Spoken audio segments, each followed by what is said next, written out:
And we're live. Welcome back, sir. Yeah, You are actually now my first repeat guest. So I think you were my first guest and now first repeat. So maybe I'm just going to go in some sort of like order. Yeah, I believe so. I like to be honored as the first repeat coach on here. It's a big deal. Definitely. But thank you. Welcome back. Always a pleasure as always. So we were doing a little chatting before we went live. How's everything with the gym? You said things are starting to open back up. You've kind of got a couple contingencies of people who either want to be there, don't want to be there, don't want to follow the rules, that kind of stuff. Yeah. So, yeah. No, it's we have all the diehards back, which is great. I love the fact that they're all back and seeing familiar faces, but at the same time, there's still people that, due to all the circumstances, just aren't back due to, and it's a lot. I feel like it's broken up into two groups. One being people that don't wear masks, and then two being people that are just too scared until there's a vaccine. So my whole thing is like, yes, it's uncomfortable to wear the mask, but studies, and it's been shown by people, doctors, that you can train, you can work out, however you want to categorize it, you can do it with masks. yeah. And some multiple masks. Like, oh, really? There was one particular doctor that did it was a YouTube thing, and he had a pulse ox on. And he has like 7 or 8 of them on, and there's no change in the pulse oximeter. Like, there's none. Yeah. So it can be done. It's uncomfortable, I guess. Exactly. It's uncomfortable. People don't like to be uncomfortable. Right. Exactly. And sometimes getting out of that comfort zone is the thing that you need the most. Hey, I mean, as an educator, we are actually taught that getting outside your comfort zone, finding that zone of proximal learning, that's actually where you do your most growth. So, Here we go. We're learning, people. We're growing. Exactly. I like it. Exactly. Yeah. So, I mean, we're still missing out on people, but like I mentioned before we got on here, I feel like in the last week, we've definitely had more people coming in, but we're still open to newer people. So try to get back on the bandwagon with exercising, because as you know, consistency is the most important thing with exercise, and how do you reach your goals and start to feel better, move better, things like that. But yeah, plus I think it's something that's glossed over a lot, and I definitely, not that I watch any mainstream media essentially, but it's something that I don't really hear, is talking about like, exercise and consistent exercise like helps boost your immune system as well. So it's good to do. It's not just spouting bullshit because it's our field. Like it actually helps. Exactly. There was something that you said earlier that I wanted to touch on. But so you were talking about yourself, and like you're kind of reworking on like your own programming, right? You said you're adding a little more squat volume, which, by the way, God bless, that sounds terrible. Yeah. So what's the motivation behind that? Just something you felt like trying, something you felt like a weak point in, or? Well, to be quite honest with you, I'm always looking to try to get stronger, and that's really my goal with just about everything that I do. Not saying that the cardiovascular side of things is neglected, because it's not. But I generally gravitate more towards the strength side of things, and I think you can probably attest to that as well. Absolutely. A coach that was coaching with me probably 2 years ago, one of my best friends, Richie, which you obviously know, he got me kind of interested in this thing called Squattober, and I didn't know what this thing was. I had no idea until like this year it came around. So.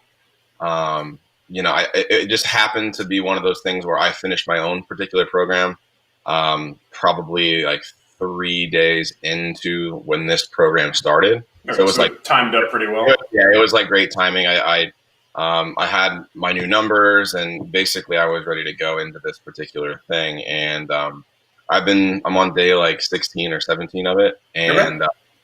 Not saying that it's easy, because it's definitely not, but it really opened my eyes to how much more like I thought my particular body could take.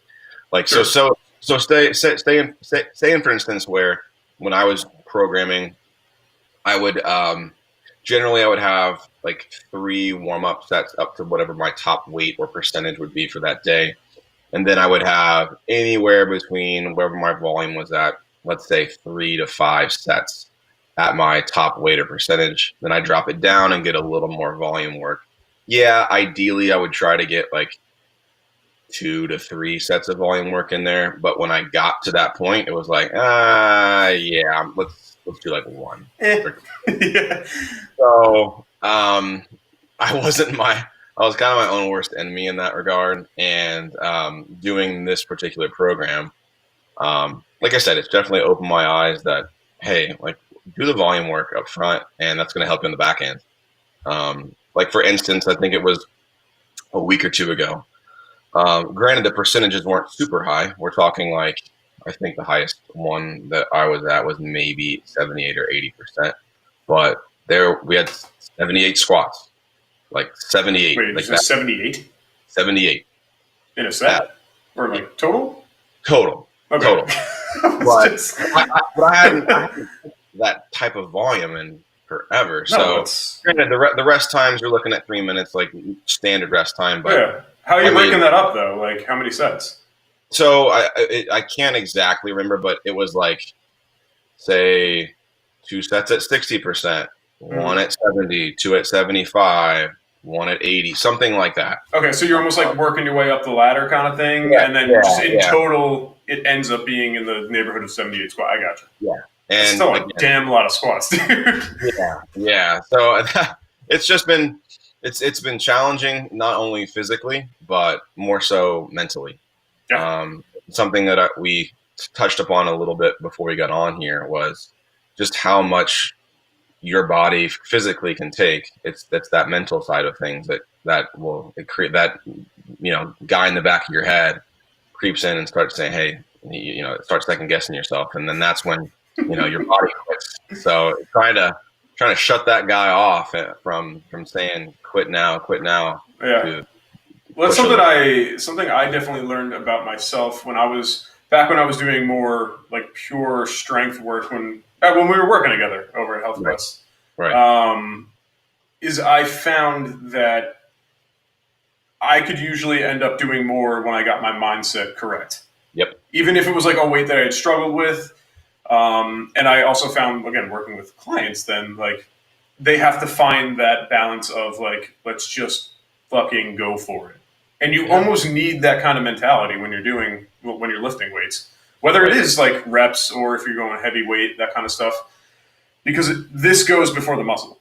And Absolutely. once you quit up here, then the body follows. Yep. And I almost described it to my clients, and you might completely disagree, and that's completely fine. Yeah.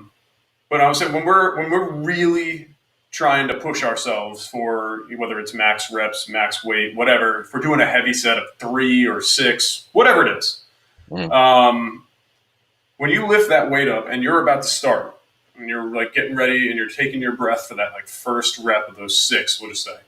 Right. You should almost have like a little nervousness to it. And that kind of gets like, the juices flowing, you get a little jacked up, you get the adrenaline pumping and all that stuff. Because if you're just doing it and you're just kind of like going through the motions, like you're not into it and you're not getting anywhere near like, what you're capable of. I can't agree with that more. Because no matter what, if I'm doing reps or if I'm doing high percentages, low reps, whatever, when I get to that top set, whatever it is, yeah, I'm nervous because at that point in time, it's like you've got to put up or let the shut up. Oh boy. Yeah, that can be nerve wracking. There's no doubt about it. But like we talked, or like I mentioned earlier, you can't let those doubts creep into your head, because as soon as they do, it's over. It's over. You've already kind of mentally checked out, and the rate of success is going to drastically diminish. So I think a lot of that positivity can come from experience and doing it before. And that's the thing too, because you have to channel that nervousness into something positive. If you let that nervousness overcome you, then that's just as bad as quitting. because then it's Correct. just in the back of your head, and then it's just like, oh, well, there's no way I'm doing this. You have to take that nervousness. And actually, this was, I don't know. So I do the other podcast with Racco, Dr. Racco. Mm-hmm. And I forget if he said it on the podcast or if he just told it to me in passing, that nervousness and excitement are processed in the body as the exact same thing. The only difference is how we perceive it in our heads. Correct. So the entire, like the body, the system, all our bodily systems, compute and use nervousness. It's the exact same thing, nervousness and excitement. It's just the situation that we create up here that dictates which word we want to use. Yep. And that goes straight into this. If you lift that weight up and you're, we'll say, nervous, and even I said nervous, you should be a little nervous, but then you channel that into the excitement, you're in for a better road than if you just let that nervousness fester and, explode. And that's where I feel that like a training partner, a coach really is something that is of great benefit to someone, because a good training partner and a good coach. Correct. Right. Yeah. That's obviously something that was kind of counterintuitive there, but it's so important because that particular coach or training partner who has hopefully been in your particular shoes before can give you advice on what you should be thinking about, the sensations that you're about to feel, X, Y, and Z. That's crucial to being able to being more confident going into that particular set or whatever. Because if you haven't done it before, you're brand new, you don't know what to expect. It's a lot. Yeah, that nervousness can slowly creep into your mind and change and shift into doubt. Absolutely. And that's not good, obviously. And I know something that I always used to do when I was training people, and I would almost guarantee without even having to ask you that you are the same way. But I've never asked any client ever to do anything that I haven't personally tried. I might not be currently doing it now, like it might have been something in my past, but I'm never going to ask you to do something that I have not personally tried out before, because I think, as you just said, you're 100% correct. Like, you need to be able to express to people, what you're feeling, how to channel this, how you're going to use this, and what you should be feeling moving forward. Yes. And it's funny that you actually mentioned that, because I just had a conversation with a young up-and-coming trainer, and we were talking about what she should be doing as far as becoming a better trainer, so on and so forth. And one of the things that I mentioned was that my ideology, my philosophy is that I won't ever program or put somebody through an exercise that I haven't done myself. Mm-hmm. And the reason for that is, like you mentioned before, I want to be able to coach them through something that I have been put through, so that I can kind of give them experiences that I've had to make them connect and then feel a little bit more comfortable in that situation. Because if you just throw something at them that you haven't done before, and you start just throwing out stuff that you think that they should be feeling, that may not be the case. Yeah, you may be way off. Right, exactly. Like, I'm just gonna throw something and hope it sticks and they get it. No, that's you're coming in totally unprepared. Worst case is if you throw something out there, and because you are in a position, being a trainer, you're in a position of power over someone.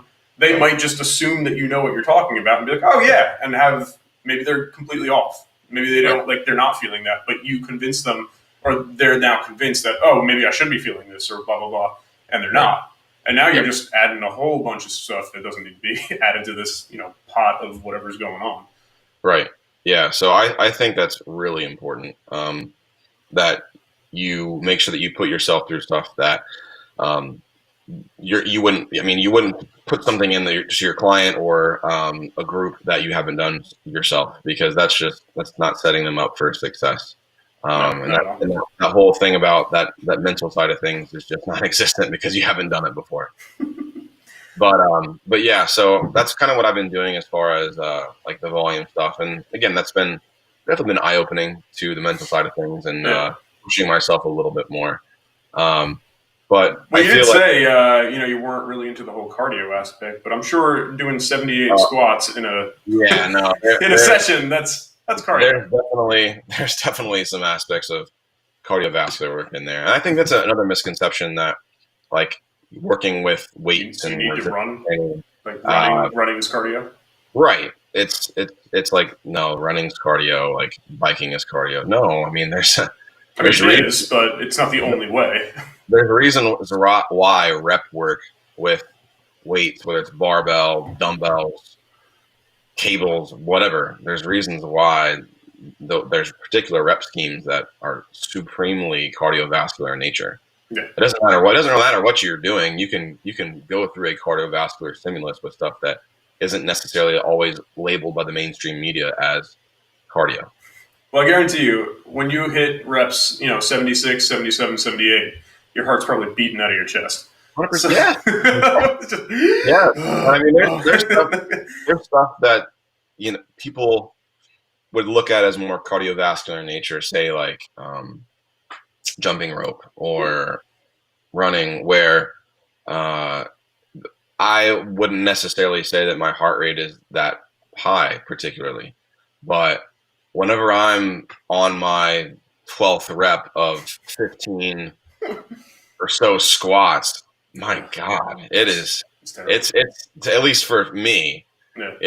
it's like, wow, this is cardio. So among other things that are going on. I don't even like doing 15 reps of goblet squats, let alone like with an actual barbell. So yeah, good for you. Good for you. No, yeah, no. I mean, listen, this is probably one of the very few. I wouldn't say very few, but let's say that I like squat rep work better than deadlift rep work, because that is just brutal. That's actually something I would never do, and I've heard conflicting. I mean, you hear conflicting views on literally everything, so Right. that probably goes without saying. But I have read where some coaches will steer you away from rep work with deadlift just because it is so much stress on the spine, on the little, spinal erectors and all that stuff. And again, someone like myself who has had, bulge / herniated discs, like, first of all, I'm not really deadlifting much anyway. I've actually gotten to the point where I do everything isolaterally. So it's light and I'm still deadlifting, but it's on one foot. Right. But like even back when I was, deadlifting heavy, like 6 was the most I'd ever do in one shot. Like I'm not doing like 10, 12, 15. Right. And to be honest, that's how I used to be. Yeah. But I've gotten to a point where like I feel comfortable like doing that particular. I mean, do I like it? Do I gravitate towards it? No. But I also play it like when I'm doing stuff that's over 6, I play it pretty conservatively. Mm-hmm. So when I program for it, like say if my true 8 rep percentage is say at like 85% or I don't know 80, whatever that is. Sure. I'll knock that off by 5% just to make sure that if something fatiguing comes into the fold, like I'm not putting myself in a compromised position. And that's smart.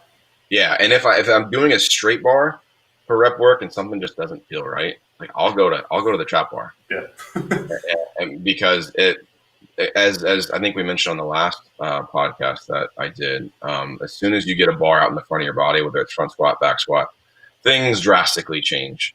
The whole center of gravity shifts, and then correct levers change, and it's different. And I think I mentioned this last time too.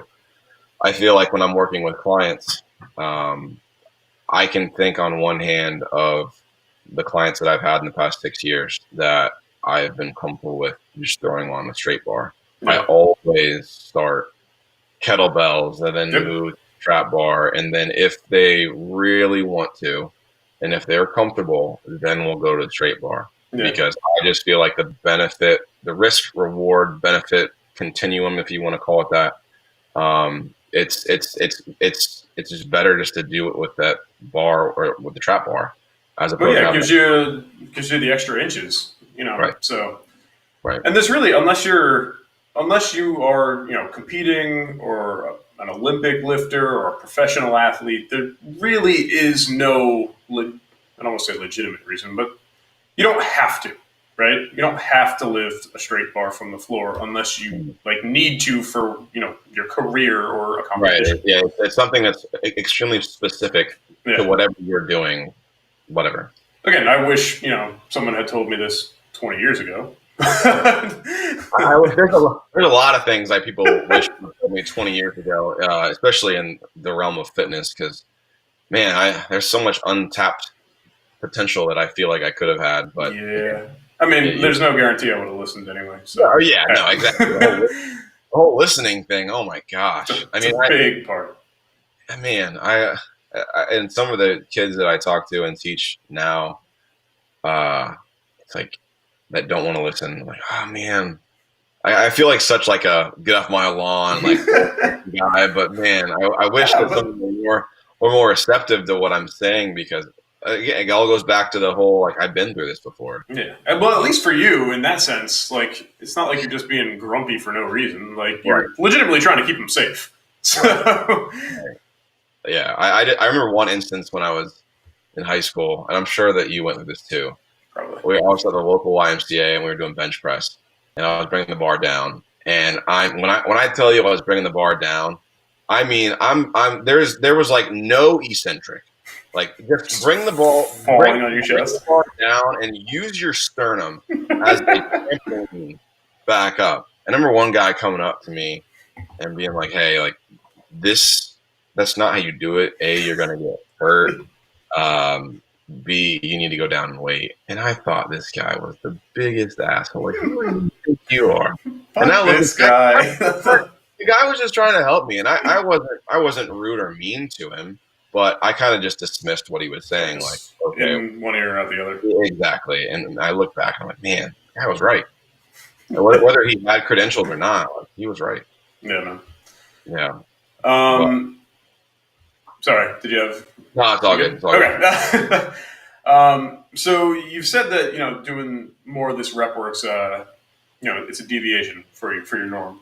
So when you are in like the swing of things during your strength training and stuff, you brought up how you really like focus on how you progress yourself, and it's just like minuscule progressions, like a little bit here and there. Like especially when you said you were doing like the rep work with the deadlifts, like you even like underestimate a little bit of like what you can do. Right. So how do you progress yourself when you're in like a normal strength training routine? Because I think that's something that not many people completely understand. I think a lot of people are just like, oh, well, I hit my set of bench. Let me add 10 pounds next week. Like, you have to have a little bit more like rhyme or reason than just like, all right, I'm going to throw some more on there. Right.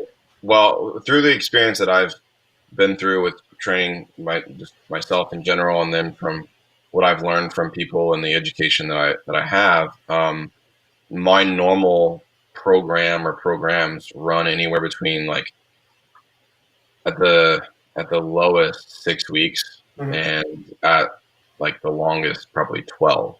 So I don't necessarily commit, or like I don't necessarily jump off the wagon with my numbers, mm-hmm. In that time frame. Like I commit to that time frame. Like sure. I'm not deviating from that plan until I finish it. Mm-hmm. Now, again, there are instances where, let's say that I'm doing this program and I have this in the middle of this program. I have a parameter where, hey, at this time, if I hit, say, I don't know, over 8 reps for my 5 rep max, say halfway through my program, and it's like it feels really good, technique is great. Okay, mm-hmm. Then I will increase my numbers. But for the most part, I commit to what my numbers are until I finish that program. Yeah. So everything that's been pre-planned, like this is what we're doing, and I'm seeing it through. Right, and again, unless there is a drastic either increase in strength or something just goes awry, yes, I will make adjustments. But mm-hmm. I'm committed to that particular program. Like I'm not a big fan of just jumping off and going back on ship. I stay on until the task is done. Makes sense. Yeah. Now, do you generally do you have like a program that you like that you'll like see through and then have like a deload week and then jump Yeah. right back in, or do you kind of like try different things? How does I that usually, work for I you? usually, I usually try different things. I mean, Mm-hmm. I'm constantly molding my own philosophy. So, say I have an 8 week program. Mm-hmm. Usually, well, let's go. Let's look at like maybe like 10. So I'll 10 week program. So Sure. I'll have like a 3 week block where like the first 2 weeks I'll slowly increase my volume along with the percentages. And then say week 3 or 4, I have a deload. So every 3 or 4 weeks in a particular program, depending on its length, I'm always going to throw a deload in on week 3 or 4. Okay. Um, just because I think that's super important in terms of managing fatigue, volume, overtraining. Just in case anyone who ends up listening to this doesn't know what a deload week, you want to just talk them through that? So a deload week is a decrease in intensity, decrease in volume, just to make sure that your body just it just doesn't go into just being overworked. Yeah, almost Um, like a. I've almost described it to clients as like an active rest week. yes, yes, yes. So I mean, let's say that for the first couple weeks, I have volume that's for the first week. I have volume that's at like 5 sets, Mm-hmm. and then the second week it's at 6 sets. Let's say that third week is my quote unquote deload week or my recovery week. I'm going to drop that down to like 3, 4 sets. So I mean the overall intensity just drops down, and that's again manage fatigue and make sure that your nervous system, your body gets a break. Because I think I mentioned this last time on our podcast that there's so many people that think it's got to be balls to the wall. I have to go hard every single day. Always. And yeah, and you need to be mindful of the long game. You're going to burn yourself out. You're going to get injured if you continue at like with these super high percentages and this high volume, and you don't allow yourself to recover. Yep. Um, so that's why those deload weeks, those like recovery weeks, are so important. And sometimes I know people look at those like, I don't really want to do this. I think these are stupid. I think some Um, people get in the mindset of like I'm not making progress, so like I'm losing progress. If that right. makes sense, right? Which I understand the thinking, but no, So that doesn't actually make sense. Like you can no. stagnate for like a week and not Right. lose progress, and you're still okay. Right. In fact, It's you're probably all better off. right. And if you have going back to the whole mindset thing, if you have the right mindset, and yes, the weights or the volume or the cardiovascular nature of things of whatever program you're doing might feel less intense, you should have the intent in your mind that you should be moving that weight or you should be going at a pace where like you're acting like it's super intense and super heavy or whatever the case might be. You got to Again, go it into it all goes, 100% still. You can't just right, mindlessly and go it, through the it all motion. goes back to that mindset. I mean, sometimes I almost equate it to like you and I played baseball growing up, like throwing on a donut on your on your bat, right? And obviously things are super super heavy, and then you take it off, and it's like, wow, this thing feels like 2 million times lighter. It's just Yeah. it's having that intent with that extra weight on or off that you need to have, even in those recovery deload weeks. Like the mentality, your mindset needs to be there at all times. Like when I first start training or coaching a client on, I don't know, squat, bench, whatever, and I know that the weight is super super light. I always tell them, have intent and aggression behind whatever you're doing, so that when you get to a point where it is heavy, It's still that there. mentality stays the same throughout whatever weight you're using. Yep. So yeah, so I think that's one of the big things that you should be thinking about, and that I try to think about when I go into those particular weeks and when I program for myself. Yeah. So thank you. Well, I kind of derailed you for a little bit with the whole Okay. deload thing, but then you're talking about how your program, you program like a deload probably around the third or fourth week, and then Mhm. you jump back in. Right. Yeah. So I'll jump back in. Obviously, let's say we're still looking at that 10 week time frame. Sure. Like weeks maybe I'll go for a little bit longer for like the intensity. So say like again, weeks 1 and 2, Mhm. intensity, volume are slowly creeping up. Then week Sorry, I'm going three, to interrupt you one more time. Do you count your deload week as a part of the 10, or is that like yeah, a you do? I do. Okay. I do. Yeah. So again, in week 3, I'll deload, and week 1 and 2, I'll slowly increase up, drop it down. Then, depending on how I feel, Mhm. weeks 4, 5, possibly 6, I'll creep back up again, Okay. right? In my intensity, volume, whatever. Again, on probably week 6, 7, then I'll drop it back down. Um, weeks 8 and 9, again, I don't like to. I'll probably back off the volume a little bit in weeks 8 and 9, and then increase the intensity a little bit. Mhm. So we're not doing super high volume because, as you know, as intensity increases, that volume should kind of decrease because Yeah. you're going to come into a position where your nervous system is going to be like, no, I can't take all of this. Just to So it's usually clarify, when you say intensity, you're talking about adding weight, correct? correct. Okay. Correct. Just want to make Yeah. sure. Yeah. And then I think I mentioned this last time. One of the things that I found that just doesn't work for me is, let's say that I go into weeks um, 8 and 9, and that's kind of that increase of intensity and that drop in volume a little bit. And I'm supposed to peak in week 10. Sure. Um, I'll throw in again. I'll throw in a deload week before week 10. But I have found that with myself, I can't come off a deload week or an active recovery week and go right into my peak week. Like Okay. I tried it so many times, and my body and my nervous system just tell like is like, whoa, it's been a couple weeks since you've used this weight and at this percentage. Like we're not ready. Yeah. So It's almost like it's it's too almost much, right? It's not ready to yeah. handle it. So for me, it's almost like I need a little bit of a ramp up. Mhm. So I'll I'll have a week where the volume is really low. The Okay. intensity the intensity is somewhat high, like say anywhere between 85 to like 92 to 95%. Mhm. Again, obviously super low on the volume side, but just so that my nervous system is like, Mm. I remember what this weight feels like. Oh, we're doing this again. Yeah, yeah. Again, that's just what works for me. Like some people are a Yeah. little bit different. No, Um, I felt the same way. I was never good coming out of a deload into, like you said, a high intensity, low volume type week. I always needed to like ease in by like a week or two.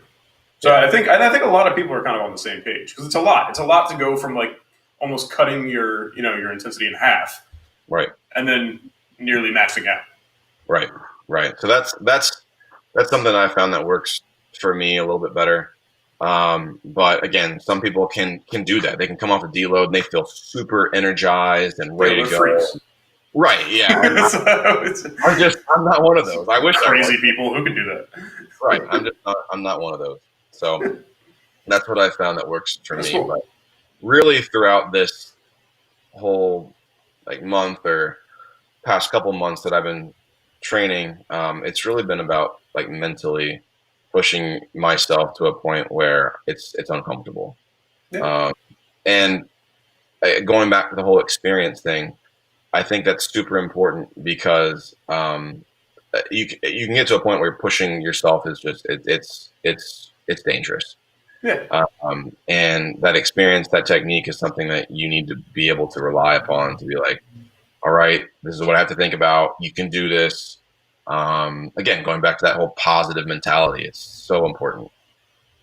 There's I won't mention names, but there was an individual at Health Quest who I was chatting with quite some time ago, and he mentioned to me that he was one of those balls to the wall, 100% every time, no days off, like kind of people.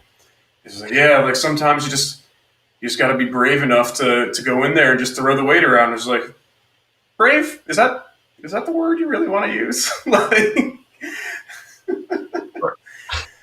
like I don't. But yeah, Yeah, like there's a reason why any decent strength coach or any decent personal trainer, for that matter, programs deloads or rest weeks into your training.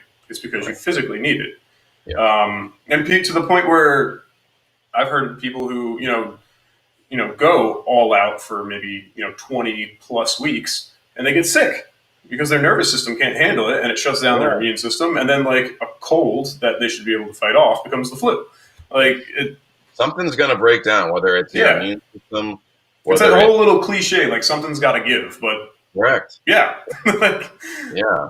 Yeah. No, like being brave enough. No, it's not being brave enough. is It's being smart enough, being knowledgeable that the enough to word? know. Is Yeah. that the word? Know that this isn't smart. Like I shouldn't be doing it. Even if it's the last thing you want to do, it's the smart thing. And Yeah. my whole mentality with everything is like for the most part, like I know myself, but whenever I teach or program for other people, and even sometimes myself too, I take a more conservative approach because Absolutely, and you got to be talking to them. Like there has to be a little like, "Hey, how you feeling? Like, do we need to back off? Are you okay? Like, are you feeling sick?" Because that comes into it too. yeah, I mean, again, we're in the end of October. People are gonna start getting sick again. Like, you need to take that into account. You can't train the same way if you have a cold than if you're 100% okay. correct. And that goes back to another thing where, and I'm sure my clients get super annoyed, and the people that I teach get super annoyed with me every time they come in. But every time they come in, I ask, "How are you? How are you feeling?" And I ask that probably at least twice, Mm-hmm. uh, because I don't want to get the Oh, people lie. I'm yeah. good.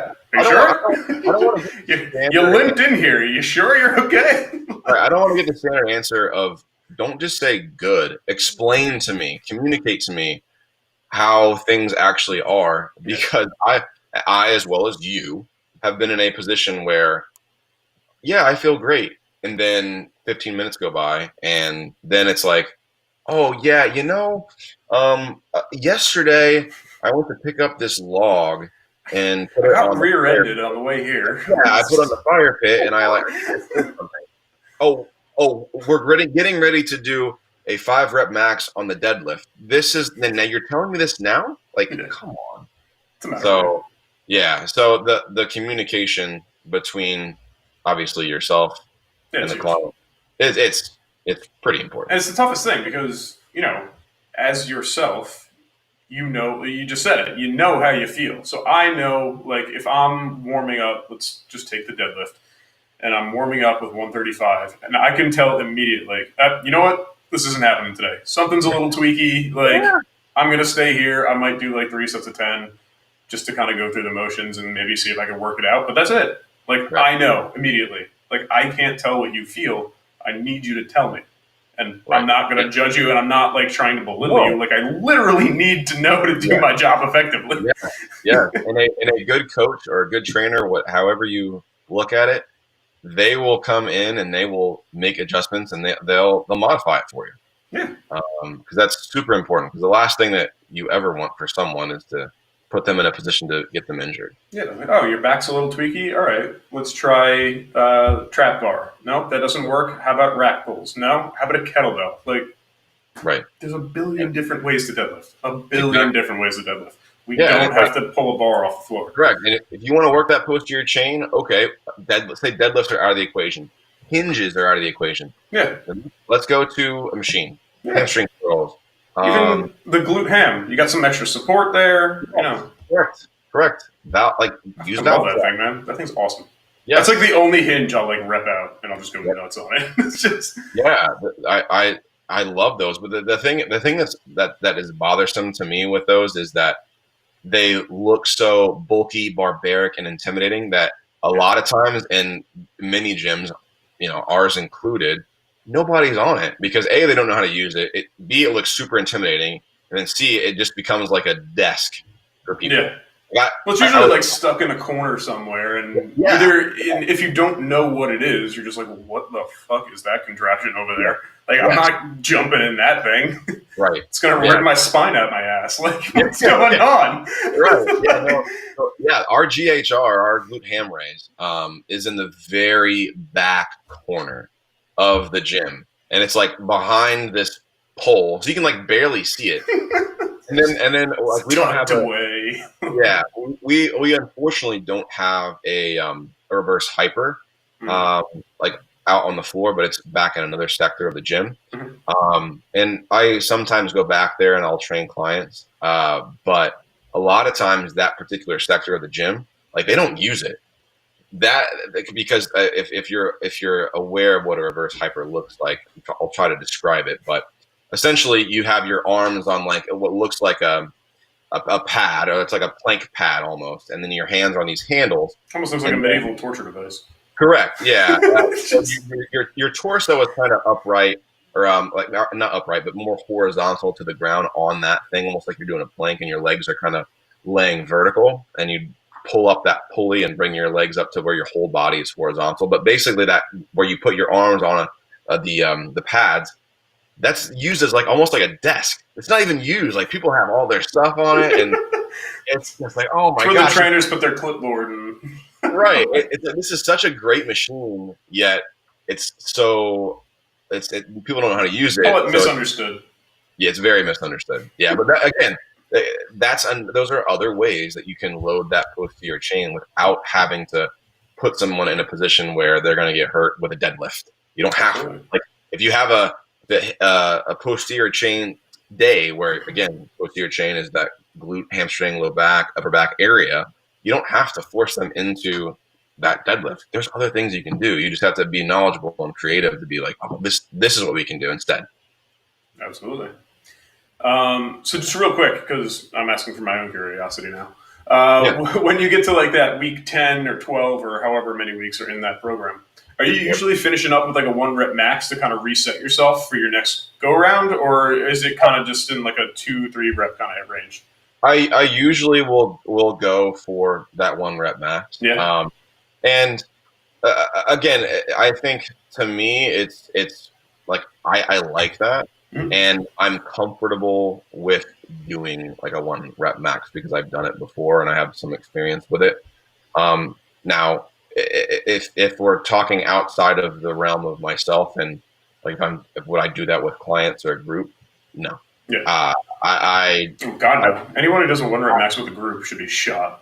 yeah, I can't think of any particular instance where I've been leading a group, or I've been leading a client to a point where we're like 1 rep maxing, because it goes back to this: is it worth it?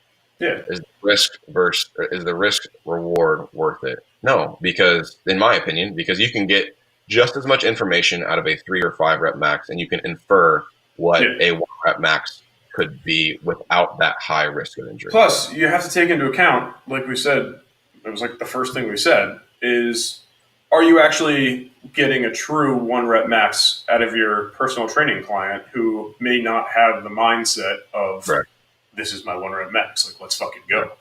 Correct. So yeah, there's definitely other better, smarter ways to go around that. But look, I haven't done a 1 rep max in probably since I left college in 2011. So Yeah. look at Now, listen, it's got to be something that you enjoy and that you want to do and that you're comfortable with doing. And that's listen, it. Like I didn't have the mindset for it because again, with my history of injuries, and that's a whole other story. I don't blame my injuries on lifting because I know people.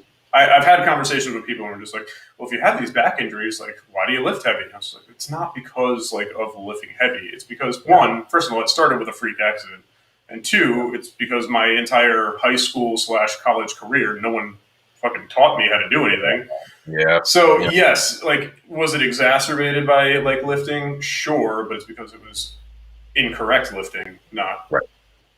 Anywho, No, once I quit like sports in college, I was like, I don't really need to ever max out again. So I right. think when I was lifting my heaviest back when I was working with you, I would do like sets of three, like 3 sets of 3 was like the heaviest I ever went, and And there is that's fine. there's absolutely nothing wrong with that. Like am I the type of person that's like, oh no, you have to 1 rep max? No, no. Like I like doing it and Yeah. I'm comfortable doing it, but do I recommend it to like a general person, general population? No, I don't. Well, that's right. Because You need the mindset to do it too. Like right, I don't have it. Like I'm not there anymore. I probably never will be. Yeah. Pretty sure my entire system would go into shock if I tried to lift up anything over like 400 pounds again. But Right. No, I understand. I understand. Because you have to go. You have to go to a different place, and it's not just one rep maxing. It's like 3, 5, like that. Those lower dude, numbers. three's You have tough because that's already heavy. And then you got to yes, do it 2 more times. right. So, You've got to go to another mental place where it's like, you better be ready to go, or this weight or this load is going to take control of you. yeah. Well, that's And actually how. I mean, you remember when I got my umbilical hernia? I was squatting. Again, I don't blame the squats. I blame myself because I put my belt on like a clown. yeah. But yeah, I was doing 435 for 3 sets of 3. And I got it, by the way. So I'm slowly trying to get there. Man, after getting a hernia on the first fucking squat, so I still had 8 more to do. that is commitment. But yeah, so I mean, that's actually something I think we should talk about. Is we talk about like mindset and like knowledge of like your body and yourself and like going into like the lifts, but there's a lot of people who use like equipment atrociously. Yeah. Myself being included. I was taught that you need to pack yourself into a belt like you're a sausage and squeeze every notch that you can click that thing shut. And that's how I gave myself an umbilical hernia, by trying to do 435 for a set of 3 while I couldn't move. Oh boy. Yeah. So, Yeah, for anyone out there who is actually wondering, you should be able to slip some fingers in between the belt and yourself. Should be snug, but you shouldn't be like gasping for breath. No, you need you need to have somebody explain and tell you the reasoning for wearing a belt, wraps, what that is. Yeah. And for those of you that don't know, especially with the belt stuff, you you should be able to move your torso with a belt. Now, again, the belt is there to provide feedback in regards to what it means and what it feels to brace. So when you fill that abdominal cavity with air, you're trying to expand that abdominal cavity to a point where you are pushing out on that belt. And that belt, when you push out, will give you feedback to say, hey, you're bracing, you're good, you're building that intra-abdominal pressure, which means that you are trying to, or you should be executing to a point where you're protecting that lower back. And I think we mentioned this before. Think of it like using a belt properly. Think of it like if you had an unopened can of soda. You try to step on that can, It's a good right? one. Yeah. That can should not collapse because there is so much pressure inside of it that it's not possible. But if you open that can, you let that pressure out, and you step on it, guess what happens? You crush the can, liquid comes out, aka your hernia. Again, that obviously isn't good. Yeah, it wasn't great. No, any injury like that is never planned or wanted. But I'm sure that you learn from it, obviously. But yeah, I mean that's at least my understanding of how a belt should be used. And again, before I think that's a pretty spot on. Is that a metaphor? Example. Let's go. Example. I know it's an example. I don't know if it's a metaphor. But but listen, I had the exact same mindset that you did prior to having someone teach me and coach me on what it actually does. Like I thought, like you, I put that belt on as tight as I can, go and do my deadlifts or go and do my squats, and it basically acts like a Band-Aid to being able to lift heavier. No, that's not necessarily how it is. So, but there's so many people that look at it like that. oh yeah, it's definitely an issue because I think a lot of people, and look, so here's the thing. Like obviously, we're both totally on board with the whole exercise thing. We made careers out of it. Yep. But there's so many people who just, and if I'm gonna generalize a group, it's a bunch of high school boys who don't know any better, who just want to throw around weight, and maybe they're too shy to ask someone how to do something, or maybe just no one teaches them. Yeah, I mean, look, I was the shyest like person growing up in high school. Like I was painfully like shy. Like I didn't want to talk to anyone, whatever. Same. Now I talk to the internet for Yes. whatever reason. Yeah. But and look, and I get it. Like it's weird in the gym. It's tough. It's intimidating. Gym intimidation is a coined phrase for a reason. And it truly is a thing. There's no question about it.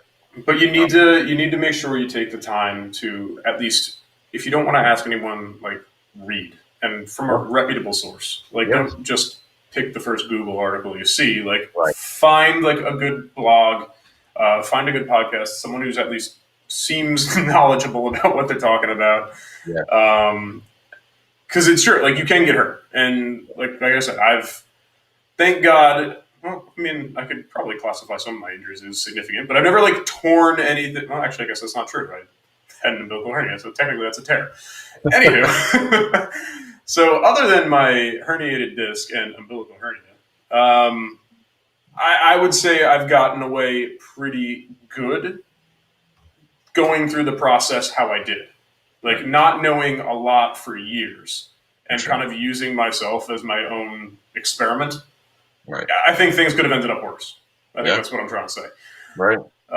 So, take the time, figure out how to do it so you don't have to have a herniated disc or an umbilical hernia.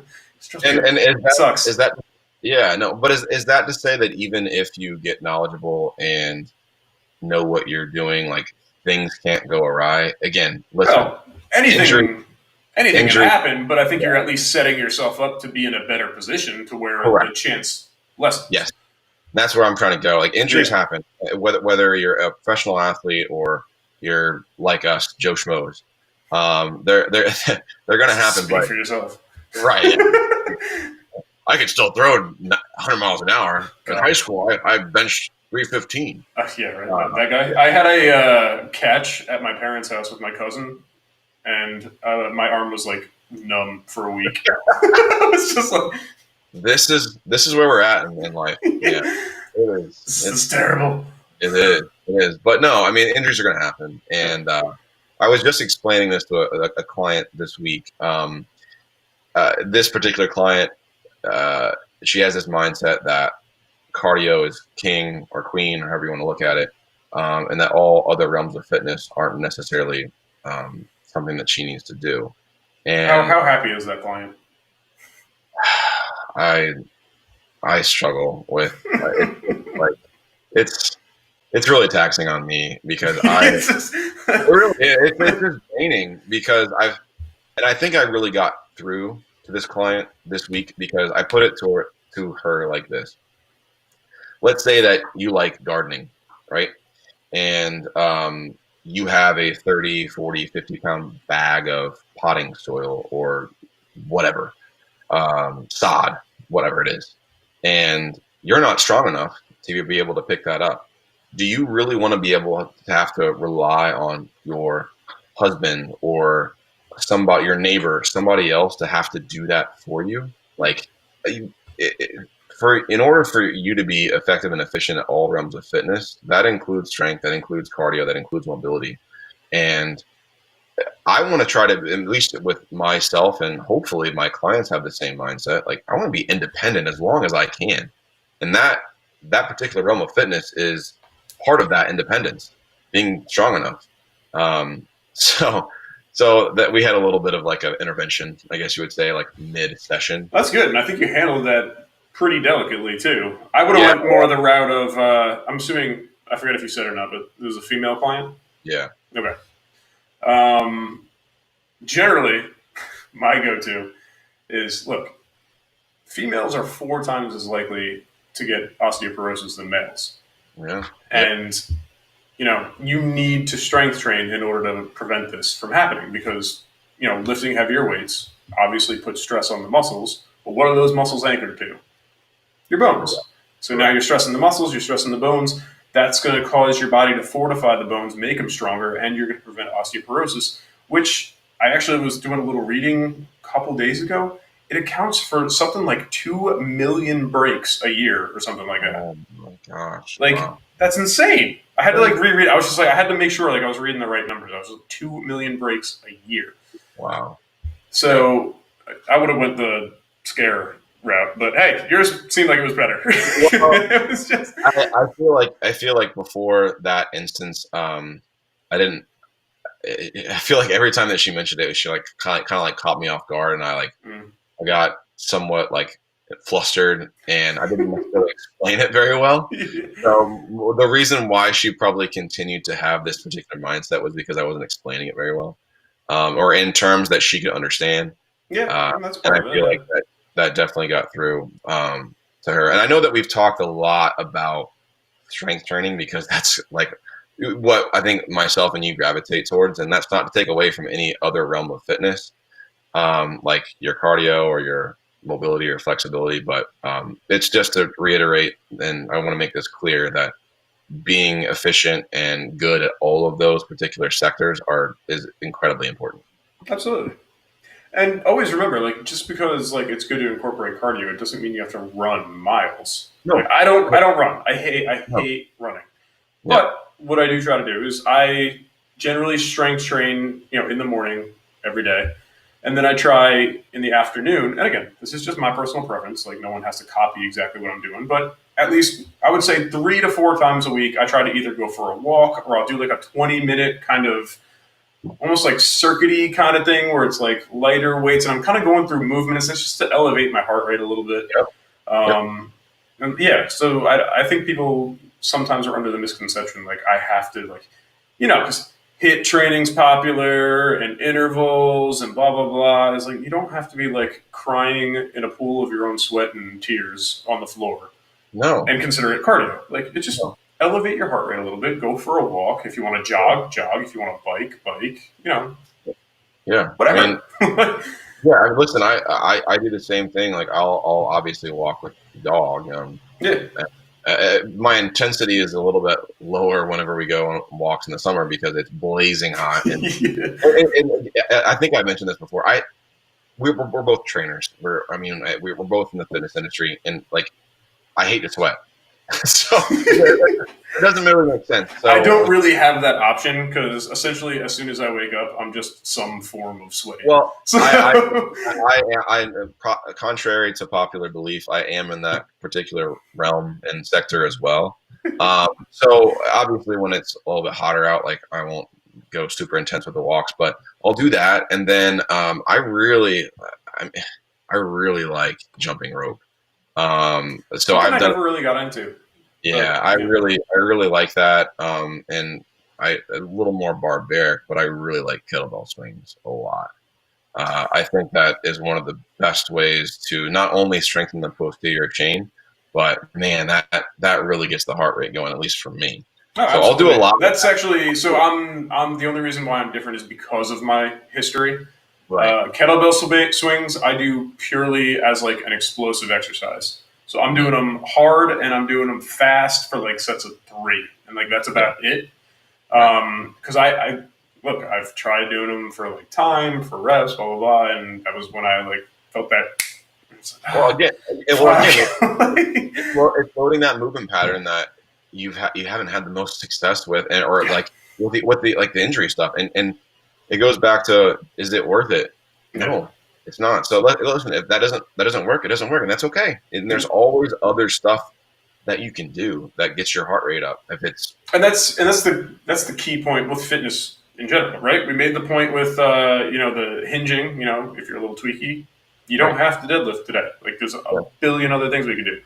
If you right, don't want to do kettlebell swings, you don't have to do kettlebell swings. yeah, If you don't want to run, you don't have to run. There's 1,000 things that you can figure out. Find what works for you. right. Another one of my favorites is, well, two of them. I don't really do the one very much because it's a time-consuming task. But swimming, Never got into that as like yeah. Well, listen, exercise. listen. I do I practice what I preach? No, in that regard, because again, it's a time-consuming thing. Like, I got to get my suit on, blah, blah, blah, like dry off, whatever. But I would say that's one of the better forms of cardiovascular exercise, Absolutely. just because of the free-floating nature that you're in, and if you have injuries, it's great for that. But another one that I really like, that I There's do no all, impact. right, exactly. Another one that I really like that has no impact, that I have my clients from ages like 20 to my oldest client, I think he's 75, 77. obviously being okay with like the heart rate stuff, and in the right like sectors or positions with that. Mm-hmm. The assault bike. I know. Listen, people. I know people hate it, but That's good. it's no impact. It's lower body. It's upper body as well because you're using your arms. Like it's to me, it's like it's really really good. But many people, I'm kind of on the outside, have a love hate relationship with it. I love it, but many of my clients hate it because it's hard. But No, it's definitely something that like I used to like doing little like sprints on and yep, stuff. You know, just yep, haul ass for 15, 20 seconds and then kind of for like sure. coast for the rest of the minute and Yep. do that for 5 to 10 minutes. Right, right. Yeah, and it doesn't have to be like something like an assault bike. It can be like one of the Airdyne bike, or not Airdyne. It's the same thing as assault bike. Sorry, like a Peloton bike. Like those are all good. Those are all Peloton. yeah. Those Those are things are all good expensive. forms of yeah, well, yeah, yeah. If my wife could be an ambassador for a Peloton, she would. Hey, Peloton, how about you sponsor my podcast? Yeah, shout out. Just Let's go. throwing that out there into the interwebs. See Yeah, what but happens. it's stuff like that. If you have an extensive injury history, I mean, you're trying to make sure Yeah. that you're not necessarily loading joints per se. Biking, swimming, things like that are low impact. Go for it. They're awesome. I dig it, man. Yeah. Dude, we've been doing this for over an hour. You got anything else that you want to say? You feeling good about it? I like what we did. Yeah, really the main thing that I wanted to portray that I've been working on is just like the whole, and I've been reading books on, is that the whole like mental side of things and Oh yeah, how you actually brought that up. Sorry, I meant to like make a mental note of that, and I got so sidetracked with what we were talking about. You were reading a book or something, and like it actually yeah, intrigued my interest. So I might have you like text me the title after this. yeah. So I think a lot of people have read it. I was kind of on the back end of getting to it, but it's a book called "Can't Hurt Me" or "Can't Hurt Me." I think is the actual title. Yeah, "Can't Hurt Me" is the title by David Goggins, former Navy SEAL. I think he also passed like Ranger School, like one of the only ones to do that. Okay. So obviously, like super kind of badass guy. And just the premise of the book is basically that you mentally can push yourself to places that your body won't always want you to go to. Okay. But now, and again, like I mentioned earlier, he gets to a point where I feel like he pushes himself too hard to a point where it's like, oh no, this isn't like you're injuring yourself. Like things, bodily functions that should be functioning normally aren't happening at the time. Like that's a little bit much for Relax, me. guy. Come on. Yeah, but the main point was that um, your body can take a lot, but you just have to make sure that he calls it callousing your mind. You have to callous your mind to a But that's point kind of where what we were talking about earlier, right? Was having the right mindset going into a set, going into a max lift, that kind of thing. Like it's all kind of the same mentality.